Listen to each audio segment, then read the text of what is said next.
बहस देख रहे थे ना कि कहा जा रहा कि राष्ट्रपति के कथित अपमान का मुद्दा है। पहले फिजूल खर्ची पर सवाल उठाया गया, कितना खर्चा क्यों। फिर ये सवाल उठाया गया तो मोदी का घर तैयार हो रहा है। फिर नियमों को लेकर सवाल उठाया गया। फिर सावरकर की जयंती का सवाल उठाया गया।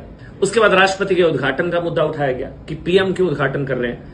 और फिर अंततः जब इन तमाम चीजों से हारे तो अब सनातन के अपमान के सारे, अब सेंगोल पर सवाल उठाया जा रहा है। बहरहाल मैंने एक टाइमलाइन लेकर आया हूं आज समझाने के लिए, जितने भी लोग ये देख रहे हैं एक चीज को समझ लीजिए, ये जो राष्ट्रपति के कथित अपमान का मुद्दा बार बार उठाया जा रहा है, ये कभी ये मुद्दा था ही नहीं। मुद्दा सिर्फ दो चीजों का था कि एक तो हमारा कॉपीराइट है, हम ही करेंगे।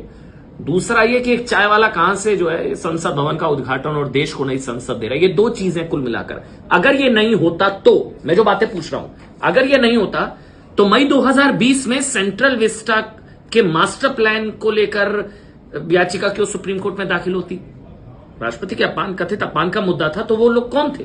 मई 2020, जून 2020 में कोई illegal change in land use को लेकर सुप्रीम कोर्ट में याचिका दाखिल। जुलाई 2020 में कि seeking quashing of the approval to construct, मतलब इसका कंस्ट्रक्शन ही ना हो, फिर पीआईएल दाखिल हुई। जुलाई 2020 में एनवायरमेंट क्लियरेंस को लेकर सेंट्रल विस्टा प्रोजेक्ट किसी तरह से संसद भवन ना बनने पाए। मई 2021 में पेंडेमिक के दौरान क्यों हो रहा है उसकी याचिका दाखिल हुई। अक्टूबर 2021 में लैंड यूज को लेकर याचिका दाखिल हुई। नवंबर 2021 में एयर पोल्यूशन हो रहा है कंस्ट्रक्शन के काम से। ये मुद्दा कभी था ही नहीं राष्ट्रपति के कथित अपमान का। फिर नवंबर 2021, फिर जुलाई 2021 में स्टेट एम्बलम अशोक स्तंभ क्यों इंस्टॉल है सेंट्रल विस्टा के टॉप पर, उसका मुद्दा बनाया गया।